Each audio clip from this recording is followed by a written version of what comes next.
think if Ricky Burns gets the draw, he'll probably be happy with that. He's happy here parading around the ring with his arms in his head. I think Crolla's done enough by 1 or 2 rounds on my card. I think he's just nicked it from the early rounds, and he was more than in the fight late on, don't get me wrong. But Ricky... As sad as it may be, you know, you understand that he's had some huge fights in his career, you know, and being a multiple division champion. What is he? Is he a 3 division champion? Or is it 2? Correct me if I'm wrong. I believe he's a...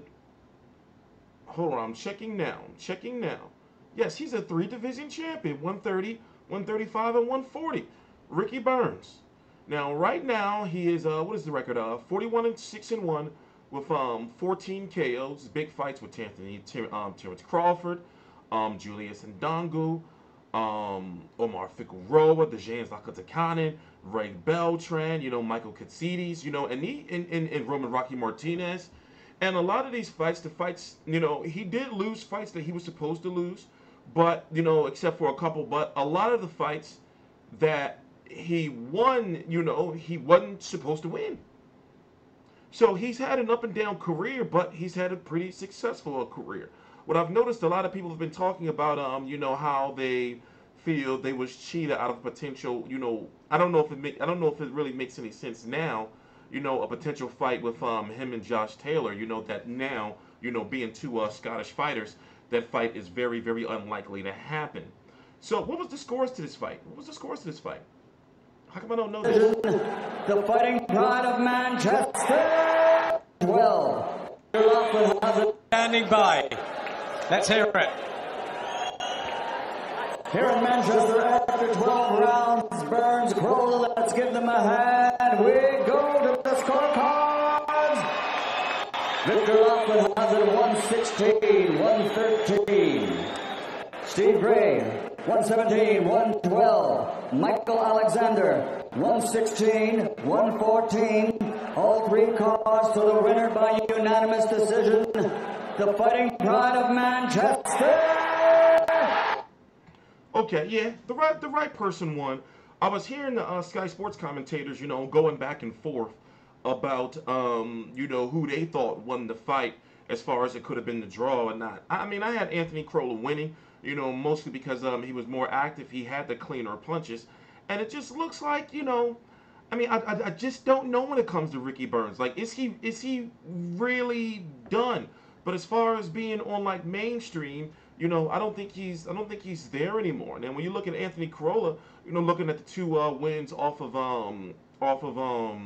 Jorge Linares, you may think that maybe Eddie Hearn could position, you know, Luke Campbell versus Anthony Crolla, and then the winner goes on to fight Mikey Garcia, Jorge Linares. Because if you don't know, Mikey Garcia and Jorge Linares were ordered to fight each other. But it's not known if Mikey Garcia is going to stay at 140 pounds or not. He's also champion, or come back down to 135 to fight Jorge Linares. So looking at Luke Campbell in that division, that would be a pretty good fight, especially for those over in the UK. I'm sure they can do some major numbers with a Campbell versus Crolla. But also, Luke Campbell could probably beat Robert Easter Jr. if he decides to go that route. So it all depends, you know, on what's next for Anthony Crolla. You know, I know I'm not saying Corolla. I'm saying Crolla, but it's probably coming off the wrong way. Whatever the case may be, for some reason, every time I cover Anthony Crolla's fight, and I've covered the Darlise Perez, the Ishmael Barrosos, the 2 Linares' fight, and I believe that the Kevin Mitchell fight. How long ago was that? Was it Kevin Mitchell, or was it Derry Matthews? Derry Matthews. Motherfucker say Kevin Mitchell. Derry Matthews. You know, and Gavin Reeves. I've been covering him for, you know, quite some time. And I don't even know, you know, it just seems I'm just always around when, you know, these early evenings for Anthony Crolla fights. But looking, you know, at Ricky Burns, where does he go? It's hard to say that he should retire, because I don't think he should retire. He still has something to give, but it, you know, could it be at 135? You know, I don't think. I mean, I think he should stay away from 140. I mean, and if Terrence Crawford's going, maybe he can go up there again and try to do some damage. You know, but at 135, you know, I just don't know. But whatever the case may be, I'm TstreeT Controversy. This is TstreeT Controversy Live. I cover every single major fight live. Just let me put things in perspective, and I want to let you know where Anthony Crolla is ranked right now when it comes to 135. So, by the WBC, he's ranked number 11. By the WBA, he's probably ranked higher since the new rankings have come out. By the WBA, he's ranked number 4. By the IBF, he is not ranked. Why is he not ranked by the IBF? And by the WBO, he is also not ranked. So, the champions are, as I said, Mikey Garcia, or you might as well say it's Jorge Linares, because Mikey Garcia, I doubt, is coming down to 135. Jorge Linares has the WBA and the WBC. Robert Easter has that IBF. And then you have Terry Flanagan. But with the Box Nation, BT Sports, and Sky Sports, Anthony Crolla, Luke Campbell, I don't know how they can get, that done, on a political, promotional end, So, like I say, it may seem like, the Crolla fight makes better sense. Or maybe, Crolla Campbell or Campbell Crolla makes sense, or maybe they can get a guy like a Richard Comey to test Crolla out to see where he goes. Like, okay, well, let's put you against, a former contender and start working your way back up, slowly.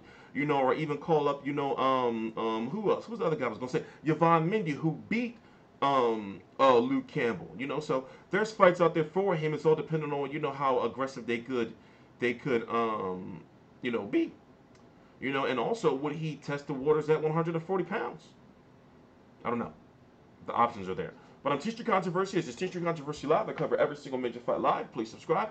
All the links to my social media are right down below in the description box.